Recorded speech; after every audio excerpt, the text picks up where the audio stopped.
that the Palestinians can rely on, that the people of Gaza can rely on, that the people of Rafah can rely on. Demonstrations around the world and our very city, not just once, twice, thrice, have clearly shown that we do not tolerate this genocide. And their suffering, the people of Gaza, their suffering does nothing for us here. It benefits no one but the Zionist state of Israel.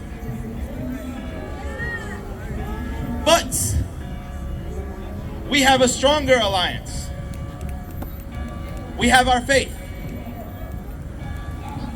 The Quran, the Muslim holy book, chapter 94, verse 5 and 6 says, فَإِنَّ مَعَ الْعُسْرِ يُسْرًا إِنَّ مَعَ الْعُسْرِ يُسْرًا. So surely with hardship comes ease. Surely with that hardship comes more ease. Here, Allah subhanahu wa ta'ala informs us that with hard times, they're followed by good times. And that reaffirms it by repeating it. In chapter 2, verse 155 and 156, we will certainly test you with a touch of fear and famine and loss of property, life and crops. Give good news to those who patiently endure, who say when struck by calamity, surely to Allah we belong, and to Him we will all return. We belong to God, and to Him we shall return. This is a phrase that all Muslims utter when we hear of anyone's passing, and it's a phrase you might have seen or heard when watching the countless videos of tortured individuals in Gaza. I wanted to share this with you all to give you that perspective. Not everyone understands what's going on or the people's faith, but this is what the framework that they are looking at. We are taught in Islam and from the love of our Prophet, peace and blessings upon him, and all the prophets, Adam, the father of mankind, Ibrahim, Abraham, David, Solomon, Isaac, Moses, Jesus, the son of Mary, and Muhammad, peace and blessings upon them all. If you see the people of Gaza in their moments of grief and terror as the bombs drop, you will often hear them recite, Hasbunallah wa ni'mal wakeel. What does this mean?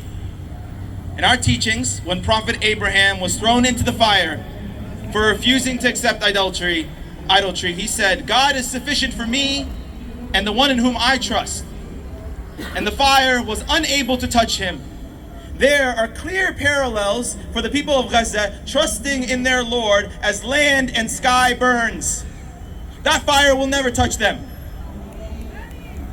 I want to share an excerpt from a father in Gaza.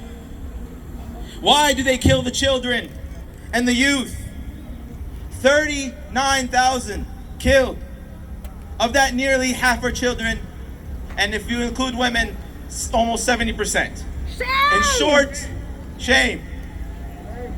In short, Israel knows or has a conception that the child who saw them kill his mother, father, and brother in front of his eyes and bombed his house and burned his happiness, if he grows up, the will to resist will grow inside him, and he will be motivated to liberate his people.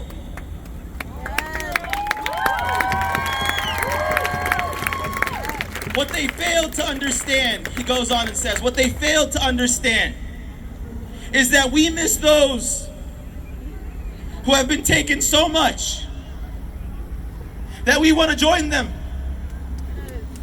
Yet, they are afraid of death because they know what awaits them. Their weapons are powerful, but those holding them are weak.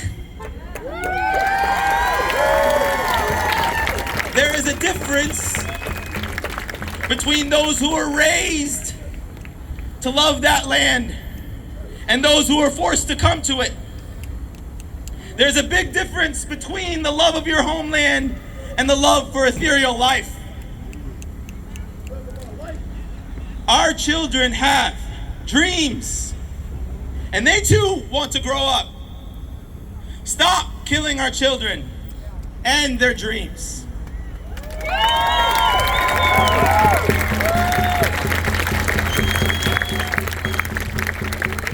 Thank you for giving me, Cecilia and PSL, for giving us this opportunity. Thank you for coming out.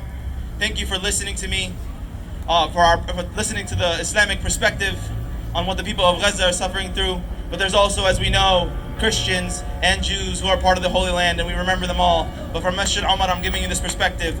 But I want to add, there are a few things that we could do today, right now, to support. Simple things. One, today is March 2nd, Saturday. At the end of today, it'll be the last day to register to vote if you want to vote in the primary, the upcoming primary.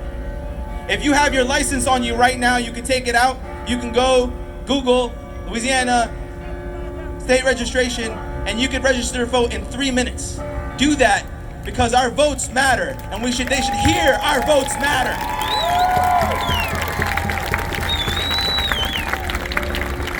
My second item for you to do today is that we have brothers and sisters around that are passing a ceasefire resolution for the city of New Orleans so that we can get the city council, our city council here in the city of New Orleans, to respect the will of the people, and that we have demands to honor Tawfiq Abdul Jabbar, Allah yarhamah.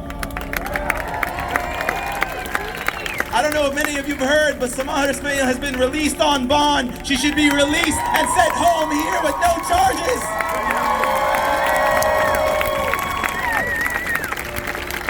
To allow humanitarian aid to Gaza unconditionally, every day, not just every other day.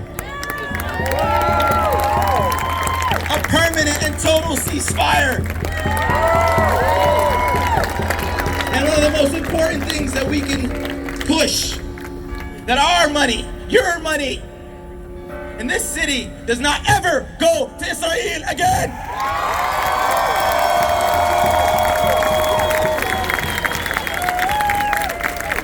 Stop bombing Gaza now! Stop bombing Gaza now! End the occupation now! End the occupation now! Hands off Rafah now! Hands off Rafah now! Hands off Rafah now! Hands off Rafah now! Thank you so much, Hakam. I want to bring up our next speaker, who is divorced.